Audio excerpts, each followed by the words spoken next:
Gracias. Buenas tardes.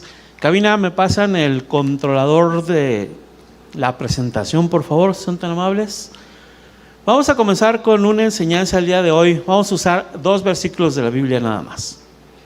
Pero estos versículos los vamos a desmenuzar. Vamos a hacer algo que se conoce como estudio inductivo de la Biblia. Y en ese tenemos este nombre, dedicados a Dios, claves para la dedicación auténtica a Dios. Gracias.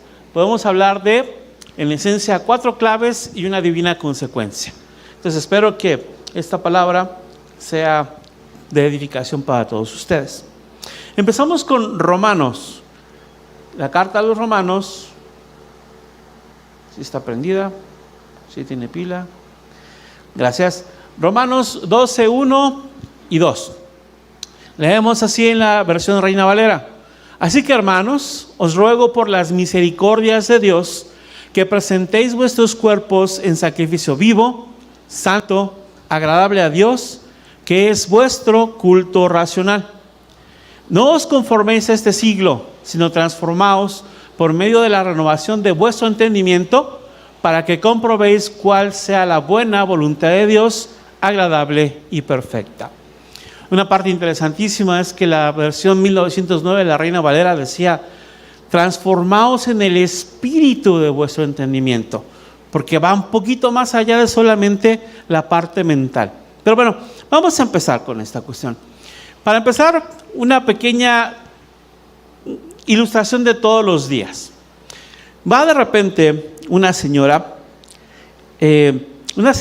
que va en una Mazda Kicks CR-V4. No existe, yo sé que no existe, perdón, pero el detalle es de que yo hice mi investigación y es: ¿cuál es la SUV, la mamamóvil, más común que usan los tapatíos? Y parece que hay un empate técnico en esas 4 marcas. Entonces, pues, al final de cuentas, cualquiera de las 4 marcas que está ahí, yo le puse Mazda Kicks CR-V4, ¿no? Pero bueno. Entonces, esta persona, de repente está un policía y ve una SUV. Y esa SUV va a exceso de velocidad. Va rebasando. Se pasa en un alto de disco. Se pasa, es el 6º carro en pasarse la luz roja del semáforo. Y pues agarra el motociclista, prende su torreta y empieza el clásico: a ver, señora, esa señora de la camioneta negra de color oscuro, oríllese a la orilla. Y se orilla a la orilla. La detiene. Y la señora agarra y dice: ¿qué pasa, oficial? ¿Por qué me agrede? ¿Por qué me detiene? ¿Qué hice mal? ¿Me permite su tarjeta de circulación y su licencia, por favor? Y agarra y sale y camina y se va a la computadora de su patrulla. Y entonces dije motociclista, pero ahorita ya le cambió a patrulla, perdónenme. Y checa la moto y todo parece estar bien. Y regresa y le da sus documentos a la señora. Y la señora le reclama: ¿por qué me detuvo? Perdóneme, señora, perdóneme de verdad. Yo pensé que la camioneta era robada. ¿Por qué robada? Pues ¿en qué momento o por qué? La extrañeza de la señora. Mire, es que se pasó 2 altos. Estuvo manejando imprudentemente, le refrescó el 10 de mayo a 3 personas allá atrás.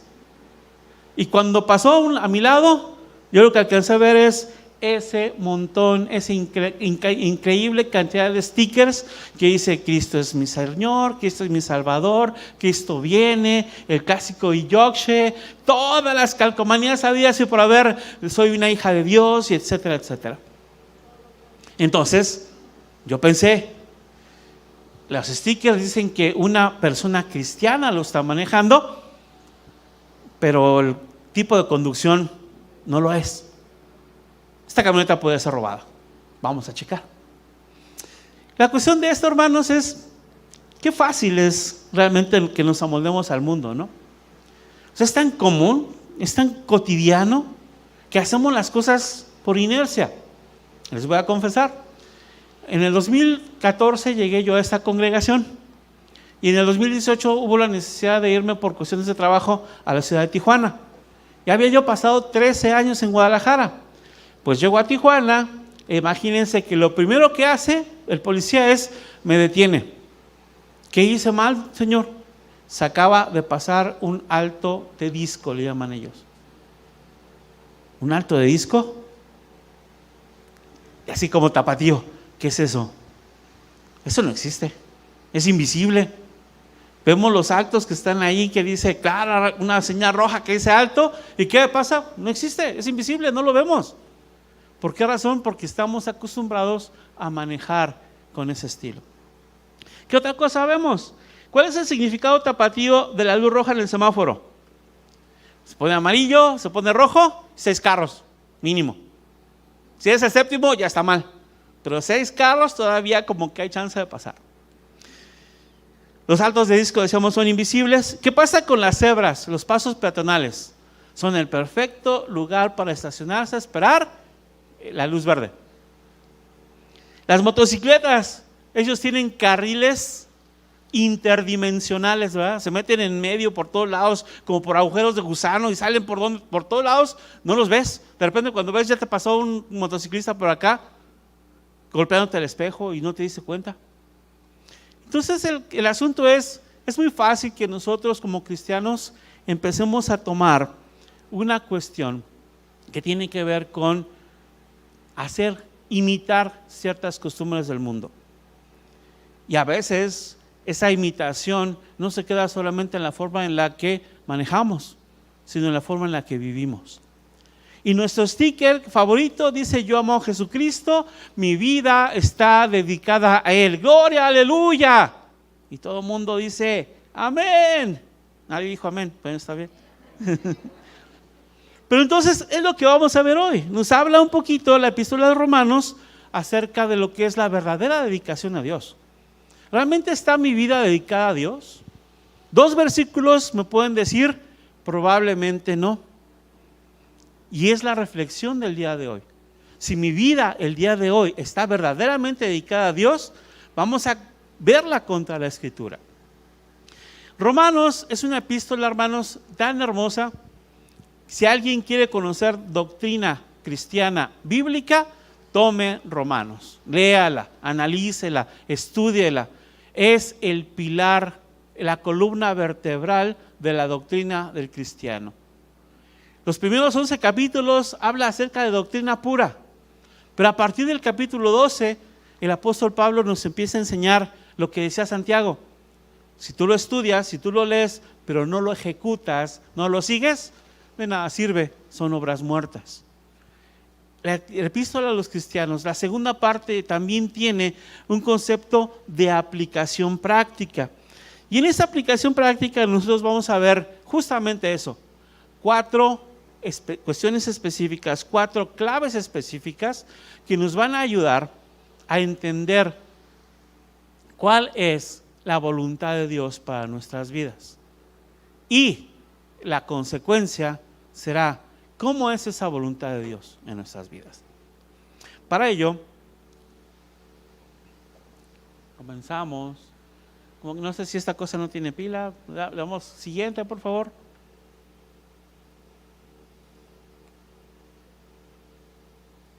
Creo que no tiene pila, no está funcionando adecuadamente, gracias.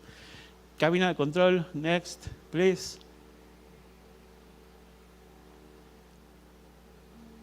Nomás una.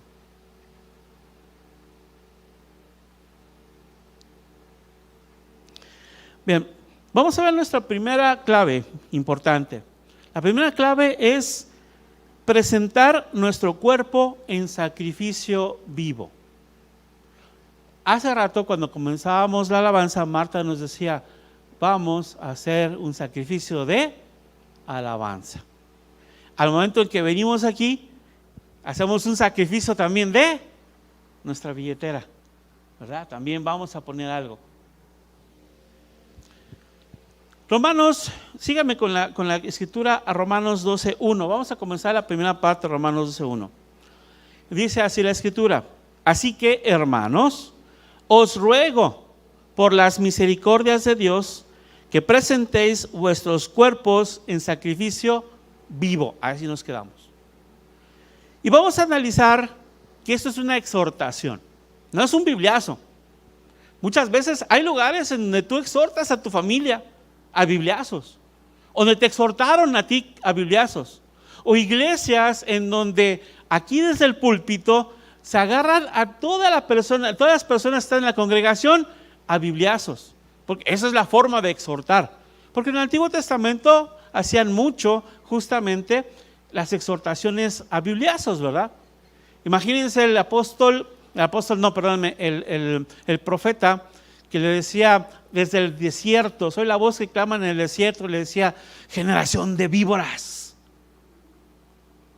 ¿Quién les enseñó a hacer esto? El mismo Señor Jesucristo les decía así a los fariseos. Pero hay una parte interesante que hace el apóstol Pablo. Así que os ruego.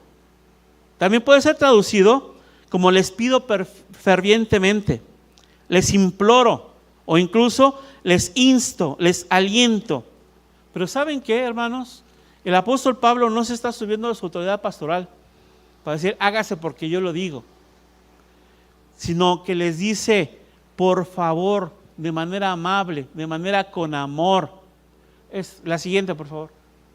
Con amor. Que de una manera casi con ruego. Hagan esto. Les ruego, les suplico.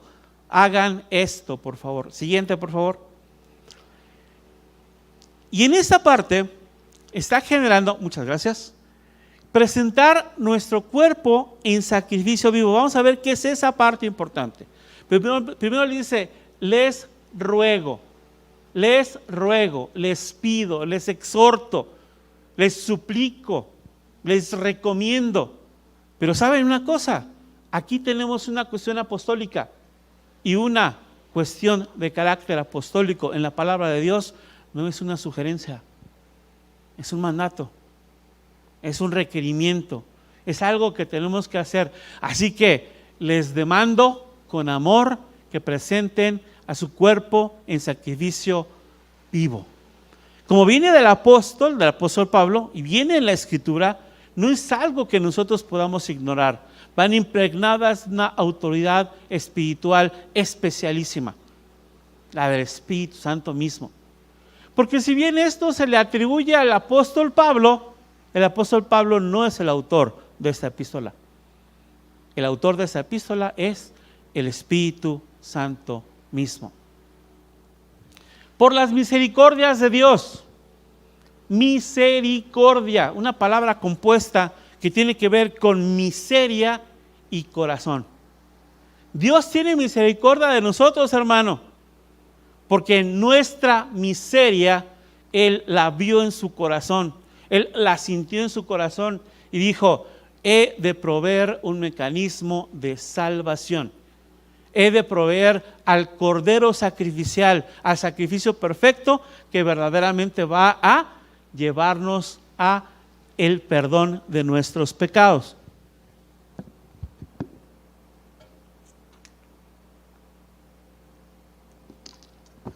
Perdón. Entonces, hermanos, les ruego por las misericordias de Dios. Dios ha tenido una misericordia tan grande que vio tu miseria, vio mi miseria, la tomó en su corazón y al tomarla en su corazón provee un camino, una verdad, una vida para poder reconciliarnos con el Padre. Eso es una parte importante. Dios es capaz de sentir nuestra propia desdicha. Jesús mismo es Dios. Vino a esta tierra, caminó entre nosotros, padeció hambre, padeció sed, padeció dolor. Él lloró, Él sufrió porque es el cordero sacrificial adecuado. No hay más sacrificio más que el de Él. Que presenten, es decir, vamos a poner en este caso nuestro cuerpo a disposición de Dios mismo. Y la verdad, hermanos, es que los cristianos ya no tomamos, ya no fumamos, ya no nos drogamos. Y ¿saben? A veces decimos que somos templo del Espíritu Santo, pero anhelamos tener una catedral. Ensanchamos nuestras tiendas y estamos constantemente Lo que a veces dejamos como un tipo de vicio, lo pasamos quizás a veces, en algunos casos, hacia la comida. Pero en sí, hermanos, vamos a presentar nuestro cuerpo, nuestro cuerpo tripartito, ¿cierto? Los romanos, bueno, los griegos tenían la visión dual de la vida. Ellos decían, existe un cuerpo y existe un alma. El cuerpo es sucio, el cuerpo es decadente, el alma es pura, el alma es prístina. ¿Y qué hacían? Pues bueno, simplemente separar las cosas espirituales de las cosas carnales. Y ellos tenían sus bacanales y después se purificaban y decían, mi alma está limpia que no puede ser tocada por el pecado de mi cuerpo. Pero para los cristianos eso no es así. El cristiano no puede entrar en pecado. ¿Qué cosa es pecado en nuestras vidas? Es algo que tenemos que pensar. Nuestro cuerpo entonces requiere ser sometido en sacrificio vivo. En la ley, todos los sacrificios, hermanos, eran sacrificios muertos.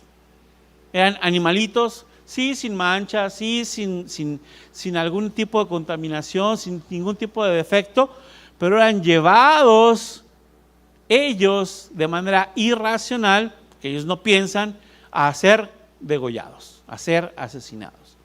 Nosotros quizás no vamos a presentarnos en forma de tal forma que seamos degollados o asesinados, pero estás presentando tu cuerpo, tu mente, tu alma, tus emociones, precisamente al servicio de Dios. ¿Estás dedicándole cada pensamiento a Dios? Lo más seguro es que no, porque tenemos un tipo de pensamiento automático. Dicen los psicólogos que trabajar nuestra mente a cerca de 120 pensamientos por minuto. Y a veces esos 120 pensamientos no siempre los dedicamos a Dios, porque en automático estamos pensando, ahorita ya estamos pensando, ay, ¿qué voy a salir de aquí? ¿Qué voy a comer después de la iglesia? Oye, después es buena tarde para hacer domingo. ¿Qué tal si saliendo de aquí nos vamos al cine? A ver si no está nublado para irnos al parque. Y estamos, en lugar de estar nutriéndonos de la palabra, muchas veces nuestra mente anda en el limbo. En otras palabras, vagando completamente, caminando por otros callejones. Pero una parte importante es que el sacrificio perfecto del Cordero de Dios también vino a barrer todas esas víctimas muertas y a barrer esos templos. El templo de Jerusalén no quedó piedra sobre piedra, dijo Jesucristo, que no iba a quedarse piedra sobre piedra. Y la primera carta de Pedro nos dice que ahora el templo de Dios está hecho con piedras vivas. Tú y yo. Nosotros somos las piedras que edificamos la iglesia. Pero esas piedras necesitan ser pulidas, ¿verdad? Tenemos poco a poco que irnos puliendo. Pero bueno, clave número 1, presenten sus cuerpos de manera adecuada hacia Dios. Porque eso es santo. ¿Qué es santo? Básicamente, la santidad está manejada en el Antiguo Testamento con una letra en el hebreo, y una palabra en el hebreo, y en el Nuevo Testamento por otra palabra que significan lo mismo: consagrado, separado para Dios. ¿Está mi cuerpo consagrado o separado para Dios? ¿Están mis pensamientos consagrados para Dios? ¿Está mi forma de actuar consagrada para Dios? Cuando me paso el alto, ¿estoy consagrándome a Dios? Cuando, no sé, pasa alguien, me da el cerrón y de repente me quedo a medio golpear el claxon para pitarle porque se me metió, ¿no es posible que hagas eso? Esto necesariamente no podría estar consagrado para Dios. Santo, entonces, una parte importante es que nosotros somos instrumento de justicia, sí, pero a veces la justicia es de Dios. Somos instrumentos de justicia, pero somos más instrumentos de reconciliación. No me quiero adelantar porque tiendo a adelantarme un poquito, pero ahorita checamos un punto. Entonces, primera de Tesalonicenses 5, 23 y 24. nos dice: y el mismo Dios de paz, los santifique por completo, y todo vuestro ser, espíritu, alma y cuerpo. Ahí hablamos de 3 partes. Somos un espíritu que contiene un alma, que tiene un alma y que habita en un cuerpo. Si nosotros le damos de comer al espíritu, seremos seres espirituales. Si ignoramos el espíritu, nos convertiremos en carnales. Y ahí dijo Jesús: cada congregación tiene un grupo de ovejas y un grupo de cabritos. Cada congregación tiene un grupo de trigo y un grupo de cizaña. Cada congregación tiene peces ricos, deliciosos, agradables, y peces que van a ser solamente puré de pato, para afuera, no nos va a servir para nada. ¿En dónde estamos? Es momento de reflexionar si realmente yo soy parte de los cabritos o soy parte de las ovejas. Si soy parte de trigo, llevo fruto, o solamente soy cizaña. Y hablo cristiañol. ¿Han escuchado a los que hablan cristiañol? A veces se la pasan hablando y dicen 3 palabras, gloria a Dios, aleluya. La 4ª palabra siempre va a ser gloria a Dios, aleluya. Y no está mal. No está mal que hablemos. Digo, a lo mejor esta persona antes hablaba 3 palabras y la 4ª y la 5ª eran groserías. Y la cambió por gloria a Dios, aleluya. Pero no solamente de lo que diga mi boca hacia abajo, hacia afuera, de dientes para afuera, va a ser realmente mi santidad. Platicaban hace un momento que la gente no nos va a leer a nosotros, perdón, que la gente normalmente no lee su Biblia, pero nos van a leer a nosotros. ¿Eres un pilar auténtico en tu comunidad de cristianismo? ¿Eres un baluarte verdaderamente de la verdad? O sea, ¿vives la palabra de Dios o solamente hablamos cristiañol?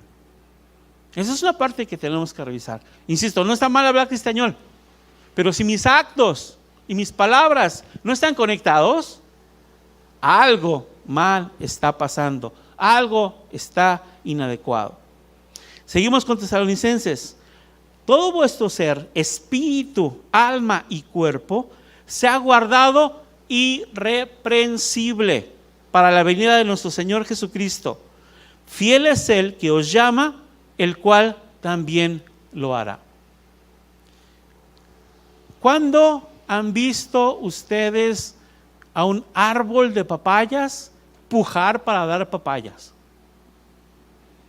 O esforzarse un árbol de peras que esté así en peral, esté así como estresado para dar peras. No, ¿verdad?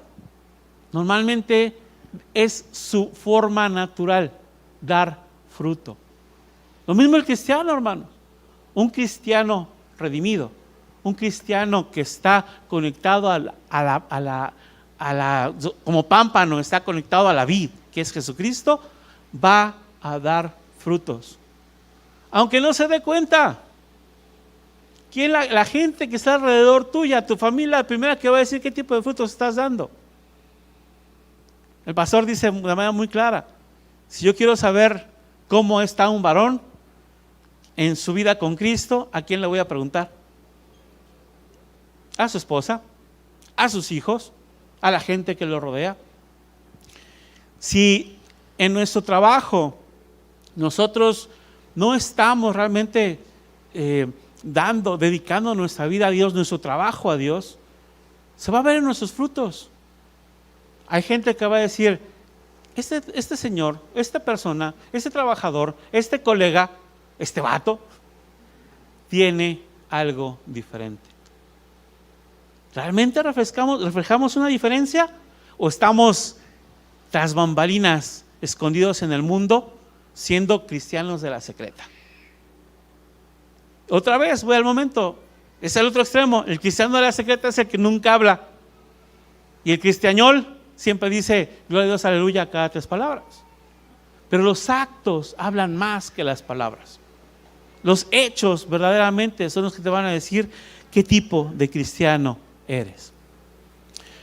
Y una consecuencia primaria de esto es que el sacrificio que hacemos debe de ser agradable a Dios. Hago un sacrificio y levanto un orfanato. ¿Qué dice Isaías? Esas obras son como trapos de inmundicia, ¿verdad? Porque no quiero tapar, no quiero opacar el sacrificio de Cristo. Debo de permitir que Cristo transforme mi mente, transforme mi alma, transforme mi actuar. Y antes de hacer esto ¿qué sería Cristo? ¿Qué haría Cristo en ese sentido?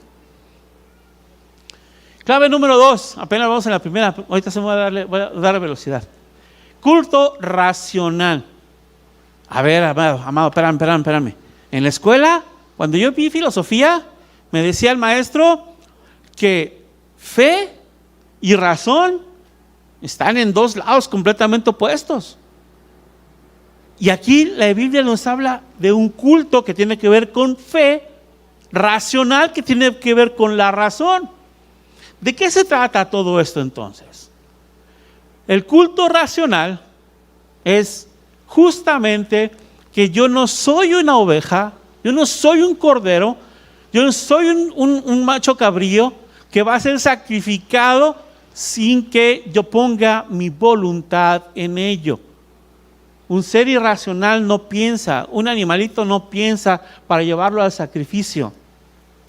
Pero yo que sí pienso, tengo que pensar 2 veces antes de dictar o de levantar la bocina y tocar un himno al 10 de mayo para el cuate que se me metió.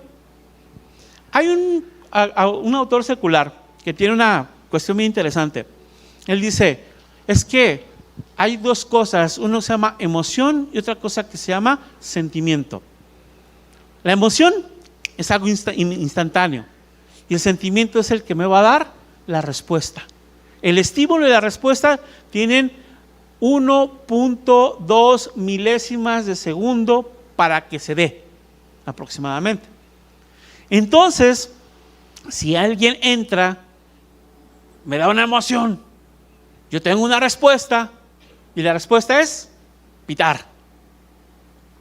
Pero imagínate que el que se te metió es una camioneta que está llena de sicarios, con metralletas, con AK-47 y un R-15 y un M-16 ahí.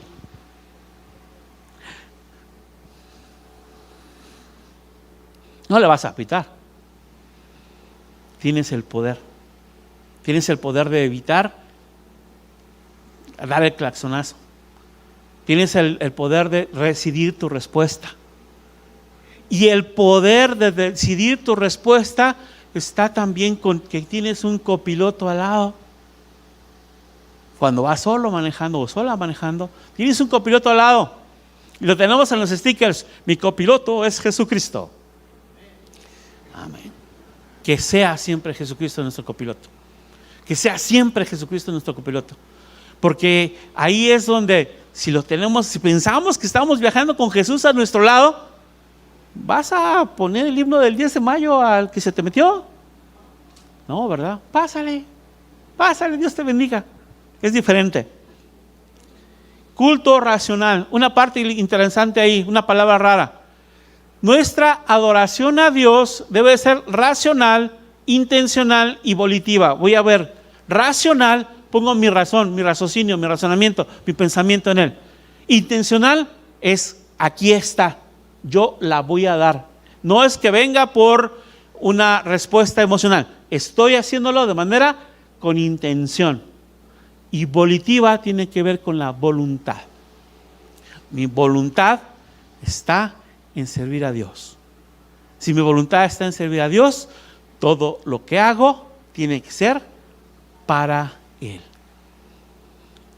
Hay una parte interesante que me gusta mucho. Este pequeño poema es de una personita, de un autor cristiano. Es un poeta evangélico llamado Mariano San León Herrera. Y él habla acerca de cómo no rendirme a ti, Señor.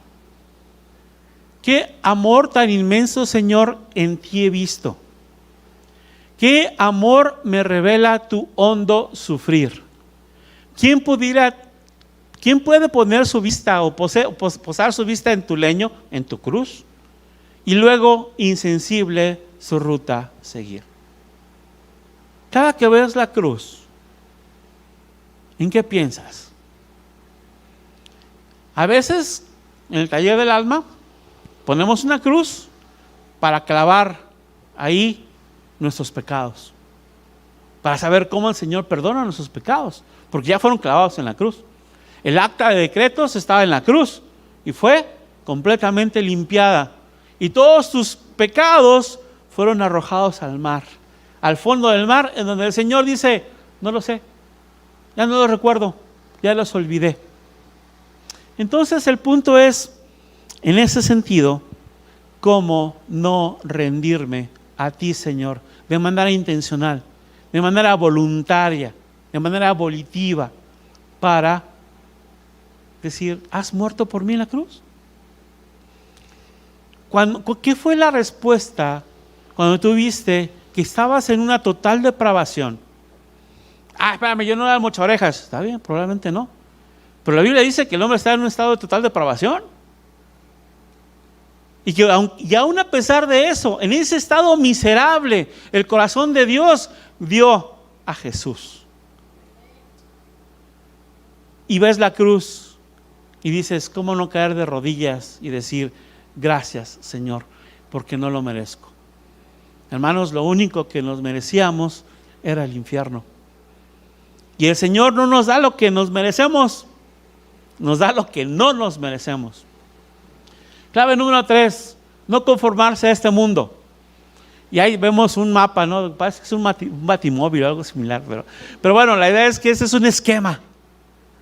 La palabra que se usa justamente para decir conformarse tiene que ver con eso, con un esquema.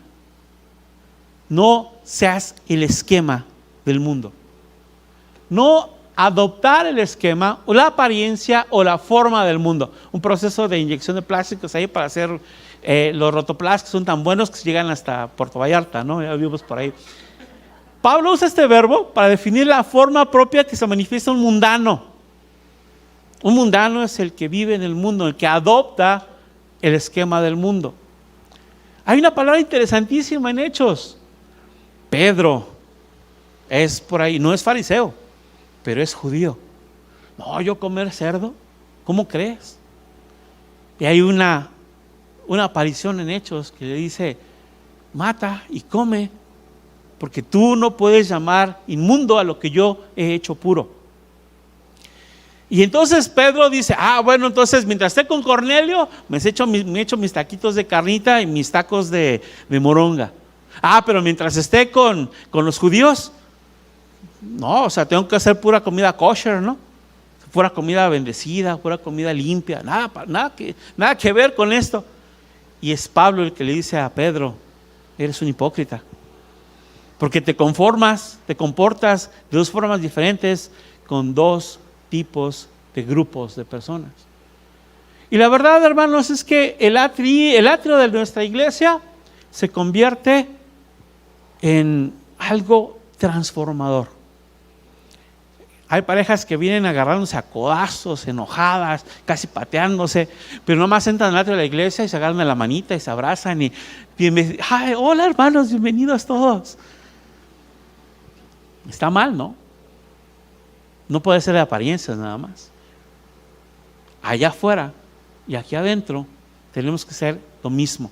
Si no, estaríamos siendo alguien con doblez. Y Jesús era un hombre sin dobleces.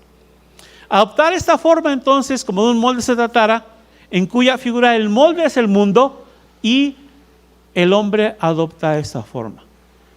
Es que qué difícil es quitarse de estarse amoldando al mundo. Qué fácil es amoldarse al mundo. Los que trabajamos en empresas tienen este problema. ¿Sabes qué? Esta empresa actualmente debe de alcanzar el honor de llamarse empresa gay friendly. Y hay lugares, y tenemos que tener espacios para gays, y tenemos que tener espacios para queers, y tenemos que tener espacios para todo ese tipo de cuestiones. Y está prohibidísimo que hables de que esté en pecado el tipo que está en otra identidad sexual diferente. Las leyes que están saliendo, los libros de texto, no sé, iba a decir camán, pero soy medio feo.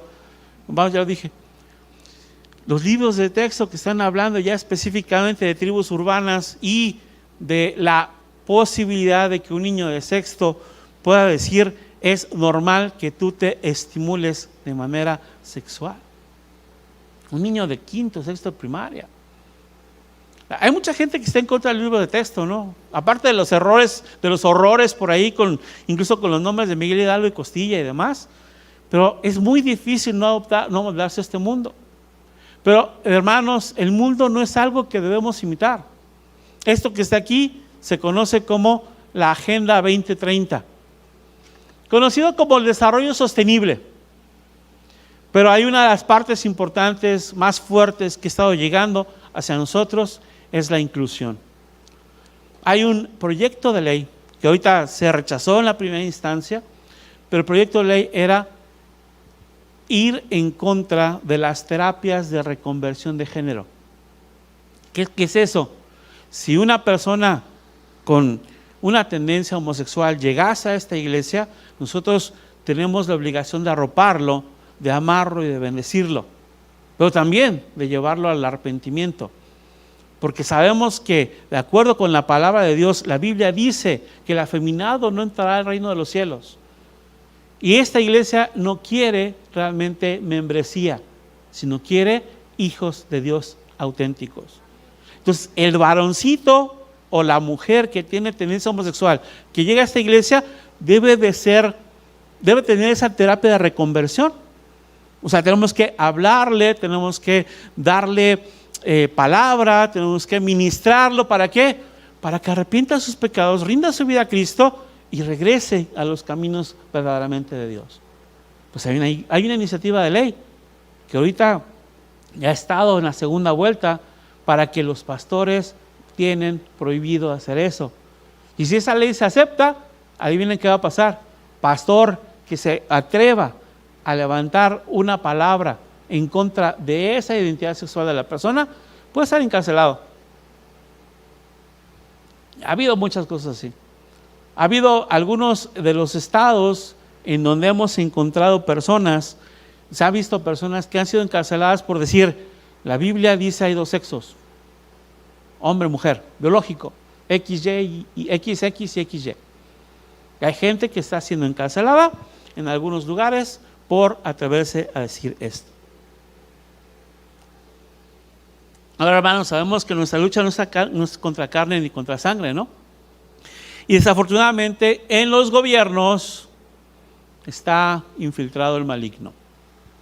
Ya sabemos que en la caída, Adán le cedió el gobierno del mundo a Satanás. Y estamos luchando contra eso. Nosotros tenemos un remanso de paz al momento de estar aquí. Y gracias a Dios, porque tenemos la posibilidad de estudiar y de predicar la palabra de Dios. Entonces, las cosas del mundo son usadas por el adversario para las acciones pecaminosas, ¿verdad? La gente que no está regenerada y algunos cristianos que son mundanos están usándolos como un analgésico, como un anestésico para que se nos quite ese dolor. El no conformarse a este mundo es ya una victoria. Y Dios nos lleva de victoria en victoria. Pero entonces una de las primeras victorias es: no nos amoldemos a el mundo. Clave número 4. Para no amoldarse al mundo necesitamos renovar el entendimiento. Decíamos, la Reina Valera 1909, si no me recuerdo, habla de renovando el espíritu de su entendimiento. Suena interesante. La demanda entonces aquí es que tengamos un cambio verdadero. La palabra que se usa para esa renovación del entendimiento es la misma palabra que se usa para el concepto llamado metamorfosis. Metamorfosis es cuando una oruga, toda fea, toda arrugada, se convierte en una crisálida para que después emerja una linda mariposa. No como la de bichos, ¿verdad? Esa de bichos sí quedó muy oruga, quedó muy mundana ese tipo de oruga.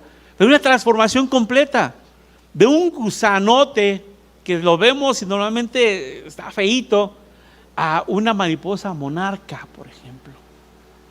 O hay unas mariposas en el mariposario de aquí de Guadalajara, y me tocó ver una mariposa de unas alas azules con negro, pero un mariposa, un gigantesco tan hermoso que dices, esa es una transformación auténtica. ¿Cuál es tu metamorfosis, hermano? Pasar de un ser mundano, como decíamos, de un filisteo incircunciso a un auténtico hijo de Dios. Y ese auténtico hijo de Dios va a ser transformado, va a ir de gloria en gloria, va a ir de victoria en victoria. Pero al final del día, esta cuestión es una parte interesante, ese verbo, presente de imperativo. Wow, qué raro, ¿verdad? ¿Qué significa? Una acción continua, pasivo-activa. Suena muy raro porque el griego es un idioma muy difícil de dominar. Pero cuando dice pasivo-activa es, aquí estoy, me dejo hacer, me dejo transformar, pero voy a tomar pasos para evitar regresar. Me dejo hacer, me dejo transformar. Algunos, dice por ahí, hay un estandopero de la Ciudad de México que le caemos bien gordo a los cristianos. Chilango ahí, él habla muy marcado su aspecto chilanguito, ¿no? De barrio. Y dice, esos cristianos son ex asesinos, ex fornicarios, ex ladrones, ex políticos y es otras cosas. Y dice, y ahora ya son bien santitos. Y es la verdad, hermanos. Si antes éramos fornicarios, ahora me dejé transformar por el Señor, pero ¿qué tengo que hacer para no regresar a la fornicación? Tomar pasos activos. Si antes era alcohólico, me dejé transformar por el Señor, pero tengo que dar pasos activos para no regresar y rechazar cada gota de alcohol que se me presente. Porque si es una adicción, dice por ahí Alcohólicos Anónimos, que el alcohólico es el alcohólico para el resto de su vida y que tiene que vivir un día a la vez, ¿verdad? Entonces, el detalle es que esa operación, que esa transformación es una operación del Espíritu y eso está conforme al Espíritu de Dios. ¿Para qué? Para que demos el fruto del Espíritu. No habla de los frutos. Es un fruto que tiene muchos colores, quizá de muchas formas, que tiene que ver con el amor, el gozo, la paz, la paciencia, la benignidad, la bondad, fe, mansedumbre y dominio propio. No demonio propio, ¿eh? Dominio propio, templanza, que es lo que muchas veces es la última manifestación del fruto y a veces es la más difícil, controlar mis propios caballos, controlar mis propios impulsos, controlar mi propio carácter. Eso es lo más complicado a veces. El objeto entonces es la renovación de vuestro entendimiento. Decíamos, hay una versión que habla del espíritu de su entendimiento y el espíritu está podemos decir renovar nuestro entendimiento a través de la acción del Espíritu Santo. Es una renovación progresiva, es progresiva, va paso a pasito. Tenemos que, en ese sentido, el concepto de evolución espiritual es ir hacia adelante. Hermanos, tenemos que no amoldarnos a este mundo, porque amoldarnos a este mundo es, doy un paso adelante, pero desgraciadamente a veces doy 2 pasos atrás. Es un constante batallar, es una lucha continua. La idea es que podamos ser impregnados de la mente de Cristo. ¿Qué haría Cristo en esta posición? ¿Qué haría Cristo en esta situación? ¿Qué haría Cristo? ¿Cómo ve a Cristo a los demás? Y esto nos va a dar una divina consecuencia. Que podamos entonces, si mi voluntad está debajo de la voluntad de Dios, me voy a dar cuenta que esa voluntad es buena, es agradable y es perfecta. Es buena porque tiene aquello que ver con Dios, intrínsecamente bueno. Dios no es el autor del mal. Dios no quiere el mal para sus hijos, pero Dios en su voluntad permisiva a veces permite que nos pasen ciertas cosas para formar nuestro carácter. Vaya, el que no negó a su hijo, ¿cómo ha de negarnos esas cosas? Suena bien bonito, ¿verdad? Pero imagínense si a su propio hijo le permitió un sacrificio de cruz. ¿Qué dijo Jesús? ¿Quieren ustedes beber de este cáliz?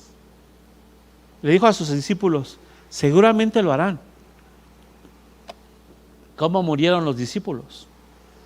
A espada, a cuchillo, a lanza, decapitación, crucifixión.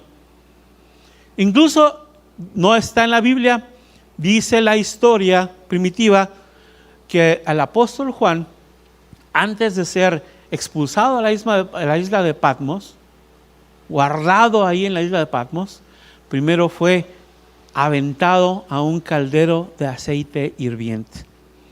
Pero que salió como si nada, que ni siquiera mojado de aceite salió. No está en la Biblia, es extrabíblico, es lo que dice la tradición cristiana primitiva, y por esa razón dicen que Juan fue exiliado a la isla de Patmos. Pero los otros discípulos, los otros 11 discípulos, incluido Matías, el que estuvo en lugar de Judas, fueron asesinados a filo de espada, a filo de hacha o crucificados. El segundo adjetivo es agradable. La voluntad de Dios es agradable porque Él le place hacer algo para que tú le obedezcas y entonces eres olor fragante para Él. Tus oraciones son olor fragante para Él. Tus acciones son olor fragante para Él, siempre y cuando estén bajo la voluntad de Dios. Y la tercera es perfecta. Esto lleva la perfección que quiere Dios, se llama madurez espiritual. El cristiano maduro deja a un lado cualquier cosa que sea de su agrado para tomar aquella que le ha agradado a Dios. Pablo lo decía de una manera muy clara. Pablo era un intelectual, era un doctor de la ley, era una persona muy preparada, discípulo de Gamaliel, o sea, la crème de la crème en lo que llamamos el concepto específico del judaísmo. Y él dijo, por Cristo, todas esas cosas son por basura. ¿Dónde está tu pared del orgullo? Mi pared del orgullo consta de cerca de 150 diplomas, reconocimientos y títulos por ahí que he hecho en mi carrera. ¿Sabes dónde está? En una caja de cartón debajo de la cama. Porque de nada me sirve tener una pared completamente tapizada de todos esos reconocimientos, diplomas y demás que me han dado. Porque eso solamente es para mi ego.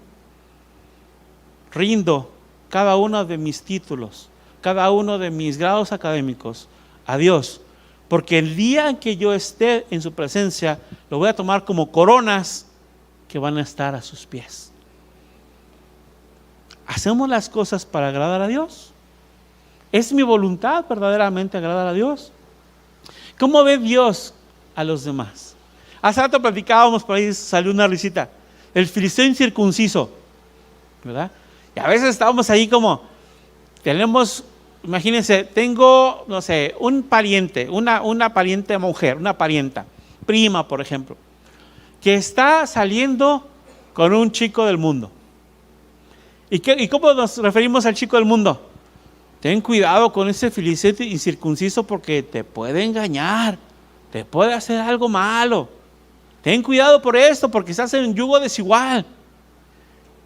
Cuando estábamos en el mundo, hablando de conducción, cuando yo estaba en el mundo, pues yo también le aventaba los carros a los demás y les decía, espérame, primero los hijos de Dios y luego los hijos de alguna palabra mal escrita por ahí. Llego al evangelio, espérame, primero los hijos de Dios y luego los hijos de su padre el diablo. Y el Señor me llevó a un arrepentimiento. Hace poco tuvimos la oportunidad de participar en un congreso y nos platicaban esta historia casi para cerrar. En esa historia, dos personas, un varón de Dios y una mujer de Dios, se van a casar. Y están caminando por las joyerías. Vamos a suponer que se fue en Guadalajara, en el centro joyero. Y van a ver a los hermanos de ahí del centro joyero, los que son hermanos, hay algunos hermanos por ahí. Y dice, oye, quiero un anillo para dárselo a mi esposa. En Estados Unidos, por ejemplo, ellos son estadounidenses, el anillo que trae la mujer tiene que tener un diamante, ¿no? Se supone que es como tradición estadounidense que la mujer lleve un diamante. Y van y llegan a donde están los diamantes y ven ese diamantito. Vamos a suponer que estén $100. Oye, mira, imagínate, anillo con diamante en $100. Y ves el siguiente, anillo con diamante en $10,000. Pues obviamente el varón va a decir, ya me voy por el azul. $100, es diamante. Oye, ¿cuál es la diferencia? La diferencia es que el diamante que están viendo a su izquierda es un diamante artificial, hecho por el hombre. Y el otro es un diamante genuino, hecho por Dios. A través de las leyes naturales, la presión, la temperatura, la compresión y cientos de años, ¿no?, de formación de ese diamante. Por esa razón uno cuesta $10,000 y el otro cuesta $100 o quizás $1,000. Y está bien. Al final de cuentas la mujer le dice al varón, entonces, esto es un tesoro. ¿Qué tipo de tesoro me quieres dar? ¿Un tesoro hecho por el hombre o un tesoro hecho por Dios? ¿Cuál es el valor que le vas a dar a ese tesoro? Al Señor no le quedó más. La otra dice, bueno, te vendo mi carro y me compro el diamantito de $10,000. Se casan y andan en un viaje misionero en donde están construyendo una iglesia. Y ya saben los sitios de construcción cómo están. Madera por acá, grava por allá, arena por otro lado. Y en una de esas va la persona caminando y una de las hermanas le dice a la hermana que está aquí, que es la pareja femenina de esa historia, hermana, no te muevas. ¿Qué pasó? Tu anillo, ¿qué tiene? Se le cayó el diamante, se perdió. No se muevan, vamos a buscarlo. Y al momento de eso, dice el varón que es un pastor, híjole, pues yo dije, ya se perdió, ya ni modo, ¿dónde lo voy a encontrar? ¿En ese tiradero? ¿Dónde lo voy a encontrar? Total, las hermanas dicen, a ver, vamos a organizarnos, 3 personas aquí, nos vamos a quedar orando, intercediendo para que encuentren ese diamante. Y los demás a buscar por toda la construcción. Él dice, yo ya era pastor, dice el varón. Entonces, la respuesta que yo le di, sí, hermana, adelante. Pero evidentemente él decía, no lo voy a encontrar. ¿Dónde lo voy a encontrar? Empiezan a buscar, pasan 2, 3 horas y no lo encuentran. Hasta que al momento de bajar una escalera, aparece como que una especie de rayo de luz, como un rayo de sol se filtra a través del movimiento de una lona hacia un montículo de arena y de repente un destello. Miren, empiezan a escarbar el diamante. Esa historia que ellos nos contaron a mí me cambió muchísimo la vida, porque yo veía a mucha gente del mundo como filisteos incircuncisos o como hijos de su padre el diablo, porque así lo dice la escritura, ¿verdad? Me pongo bien bíblico. Pero ellos nos dicen en ese momento, ¿cómo te vio el Señor a ti? Como una piedra preciosa perdida en medio de un montón de arena. O de fango, porque quién sabe dónde se rescató el Señor. Cada uno sabe de dónde nos rescató el Señor. A mí me rescató de una nube de fango. Y ahí el concepto importante es, cuando rindes tu voluntad a la voluntad de Dios, es preciso aprender que esos filisteos incircuncisos, que esos hijos de su padre el diablo, son un especial tesoro para Dios. Y Él nos ha mandado a alcanzarlos, a predicarles, a compartirles. Y muchos de ellos están entre tu familia primeramente. Entonces, la consecuencia de entender la buena, agradable voluntad de Dios está en entender cómo Dios ve a la gente. De tal manera amó Dios al mundo que dio a su unigénito para que en Él crea, no se pierda, mas tenga vida eterna. Me gustaría parafrasear a manera de conclusión Romanos 1 y 2 de una manera un poquito más extensa. Entonces, amados hermanos míos, les pido fervientemente, les exhorto para la acción. La compasión de Dios que Dios ha tenido de nosotros, que pongan a disposición sus cuerpos como sacrificio o como ofrenda sacrificial viviente, no de obras muertas, ante Dios. Esta ofrenda debe reunir las cualidades de consagración ante Dios, es decir, una ofrenda santificada. Nuestro cuerpo vivo ofrecido como sacrificio vivo y santo, la cual es aceptable y agradable para Dios. Dicha ofrenda no solamente está ofreciendo su cuerpo vivo, sino también su mente, su actitud espiritual, que es la adoración adecuada a nuestro Dios. Verso 2. No amolden su comportamiento a las maneras que estos tiempos se comportan los que están en el mundo. Al contrario, permitan a Dios ser transformados en una persona espiritualmente nueva y diferente, es decir, renovada en sus facultades morales y de inteligencia, llevándolos a cambiar su forma de pensar, renovando su mente como la de una persona aprobada, calificada y valiosa para Dios.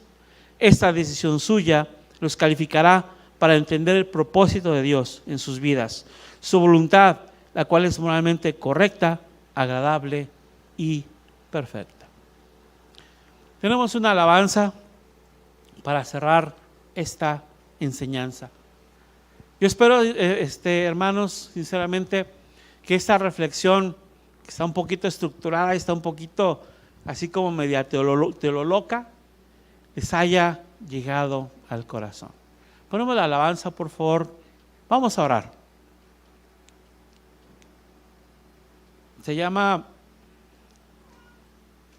De tumbas a jardines, hermano. Está ahí en el escritorio.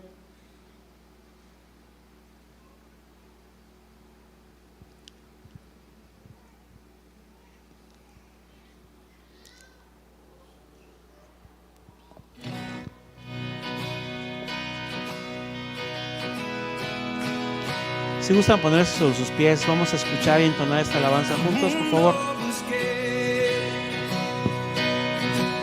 Y no pudo llenarme ningún tesoro que pueda ganar, me saciará. Mas llegaste tú, me diste vida nueva y cada deseo se cumplirá aquí en tu amor.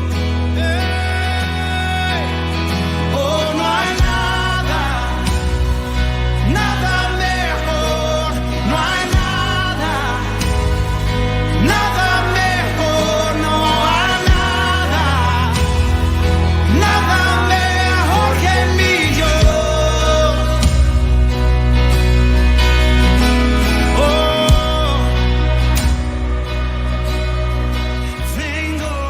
Así es, Señor. No hay nada que sea mejor que tú. No hay nadie ni nada en este mundo que se pueda poner por encima de ti, Señor. Y el día de hoy hemos aprendido que lo que más nos conviene es tomar nuestra voluntad, tomar nuestra alma. Esa alma está hecha por sentimientos, emociones, intelecto y voluntad. Y la voluntad rendirla a ti, Señor. Ponemos nuestra voluntad debajo de ti, Señor, debajo de tu voluntad.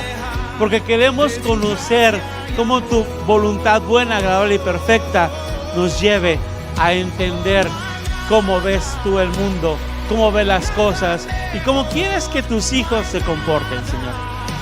Hoy, Señor bendito, levantamos nuestras manos en adoración y levantamos una ofrenda de alabanza, pero también levanto a cada uno de mis hermanos, cada una de sus vidas, sus relaciones interpersonales, y te pido que las bendigas, Señor.